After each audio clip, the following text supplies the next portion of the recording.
Hi viewers, welcome to our channel. இன்றைக்கி நம்ம சேனலில் என்ன ரெசிபி பார்க்க போகிறோன்னா ரொம்ப ரொம்ப ஹெல்த்தியான ஒரு அடைங்க. சக்கரவள்ளி கிழங்கு வச்சு அடை பண்ண போகிறோம். எப்போவும் ஒரே மாதிரி சக்கரவள்ளி கிழங்கு வேக வச்சு சாப்பிட்றதுக்கு பதிலாக இந்த மாதிரி விதவிதமாக செஞ்சு சாப்பிட்லாம். சூப்பரான இந்த சக்கரவள்ளி கிழங்கு அடை எப்படி பண்ணுறதுன்னு பார்க்குறதுக்கு முன்னால் நம்ம சேனல் இப்போ தான் ஃபஸ்ட் டைம் பார்க்குறீங்கன்னா சப்ஸ்கிரைப் பண்ணிட்டு பாருங்கள். கூடவே பக்கத்தில் இருக்கிற பெல் ஐக்கானில் ஆல்ங்கிறத தட்டி விடுங்க. ஸோ நான் போடுற வீடியோ எல்லாமே உடனுக்குடனே நோட்டிஃபிகேஷனாக வந்துடும். வாங்க இந்த சக்கரவள்ளி கிழங்கு அடை எப்படி பண்ணுறதுன்னு பார்க்கலாம். இதுக்கு இன்றைக்கி 2 சக்கரவள்ளி கிழங்கு எடுத்திருக்கேன். பாருங்கள், நல்லா வாஷ் பண்ணிவிட்டு தோலெல்லாம் சீவி தண்ணியில் போட்டு வச்சுருக்கேன். கேரட் சீவுறதில் சீவி இந்த மாதிரி எடுத்து வச்சுருக்கேன். பாருங்கள், கொஞ்சம் கொஞ்சமாக துருவினோன்னா தண்ணியில் எடுத்து போட்டுடணும், இல்லைன்னா கருத்து போயிடும். நல்லா இந்த மாதிரி துருவின சக்கரவள்ளி கிழங்க இப்போ ஃபுல்லாக தண்ணி எல்லாம் மொத்தமாக வடிச்சிட்டு வேறு ஒரு பவுலுக்கு மாற்றிக்கலாம். தண்ணியை நல்லா பிழிஞ்சு எடுத்துட்டேன். இப்போ இது கூட கொஞ்சமாக நல்லா ஃப்ரெஷ்ஷாக கட் பண்ண கொத்தமல்லி தலையை சேர்த்துட்டு கூடவே 2 பச்சை மிளகாய் பொடி பொடியாக கட் பண்ணி சேர்த்துக்கலாம்.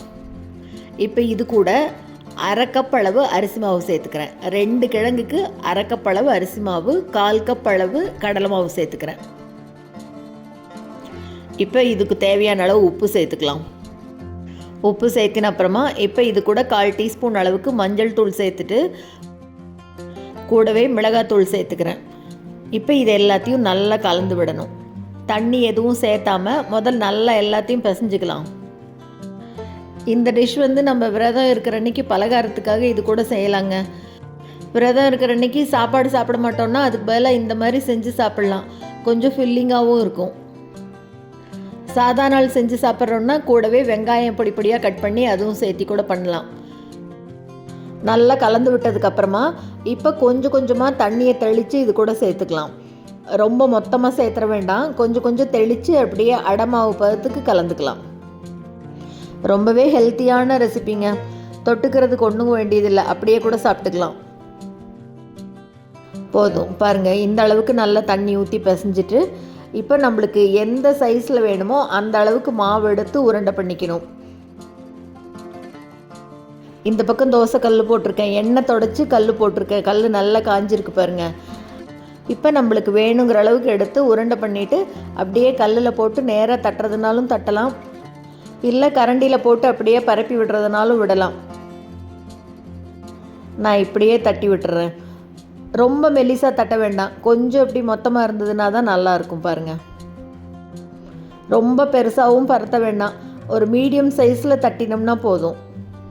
இது தட்டினதுக்கு அப்புறமா அடுப்பை மீடியம் ஃப்ளேமில் வச்சுட்டு இதை சுற்றி எண்ணெய் விட்டுக்கலாம். நல்லா காயட்டும். நல்லா அப்படியே ப்ரௌன் கலரில் வந்ததுக்கப்புறமா இன்னொரு பக்கம் திருப்பி போடலாம்.